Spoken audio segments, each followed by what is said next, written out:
Hello everyone. We just got out of Dune Part 2, finished the movie.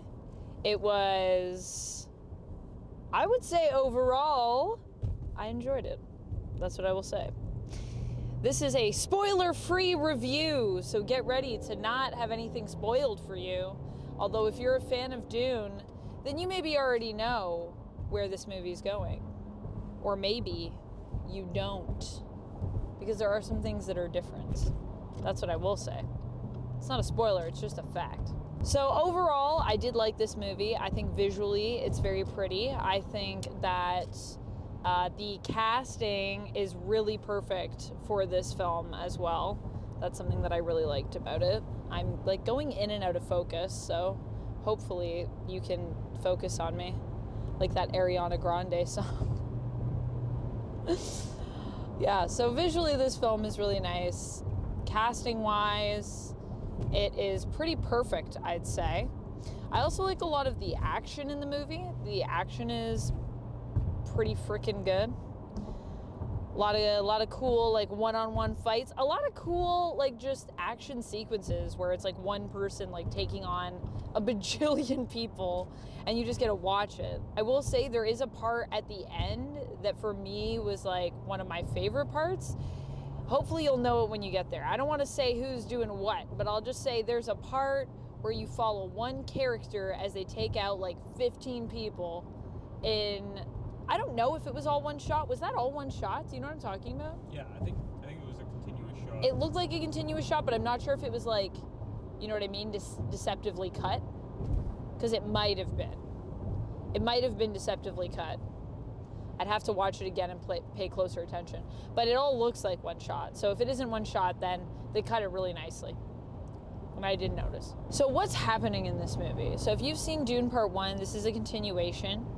Basically what's going on is we're following along with Paul and Jessica and their story as they integrate into the Fremen and as they deal with, the fact that Paul is the Kwisatz Haderach. And what does that mean? Kwisatz Haderach? Kwisatz Haderach. Let's try saying that 3 times fast. I feel like it's challenging.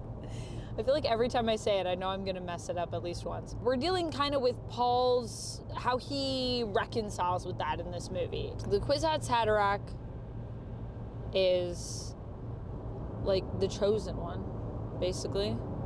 It's like the person that's supposed to come and bring balance in all of the world. Because right now, in the cosmos, in the world of Dune, there isn't balance.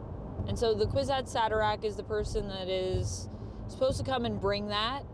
Kind of this idea of a balancing of the scales in like all regards. So I would say in terms of classes, and I would also say in terms of the male and female energy, it's kind of like someone that embodies everything. And it's supposed to lead everyone into this like new era of being. For the Fremen, they have their own kind of version of that, their own idea of like a prophet that's supposed to come, which is the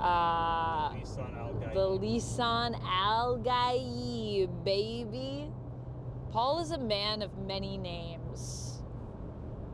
That is a thing. But for them, yeah, it's the Lisan al-Gaib who's supposed to be prophesied to be this outsider who's going to come in and going to basically change everything on the planet and just be the person to lead the Fremen into a new age where they actually get to, decide what happens to their planet and stuff, which is pretty important, I think, because they are the people that live there. They are the native people on the planet and bring in this age of prosperity. So we follow that and sort of what happens as a result of this rise up of this figure. How does Paul deal with it? How does everyone around him deal with it? The interesting thing to me is that I read the book now. I'm going to have a book review coming for y'all because everyone was saying, you don't know Dune unless you've read the book. So I said, okay, I'll read the book. And then I read the book. which obviously always changes the way that I see movies then when I go to see them after I've read a book. Definitely changed some of the things that I saw in this movie. However, I will say for certain characters that I really liked in the book and in part 1 and in some cases in the 1984 version of the film, but not in all cases, it raises them up. And then for some other characters that I really like, I wasn't as big a fan of how they presented them. So I really liked what they did with Chani. I thought that she was handled really, really well here. I also feel like Zendaya is just so perfect for that role. Gosh, the casting in this is so good. I really liked what they did with Princess Irulan, who I feel like, you know, doesn't get a lot. And in this, I feel like we actually get to know a little bit more about like who she is. So that was really cool. I wasn't as big of a fan of what they did with Jessica. I feel like this adaptation, for me anyways, kind of misses the point of what I think makes Jessica so strong and so cool. But that's just my opinion. This version also didn't have some of my favorite parts from the book, but neither did the 80s version. So it's not necessarily bad. It just is a thing. I also really liked what they did with Paul in this adaptation. I feel like Paul was a very sympathetic character, and I felt like I could really connect with him a lot in this story, which was nice. I really liked that. I found it hard to connect with him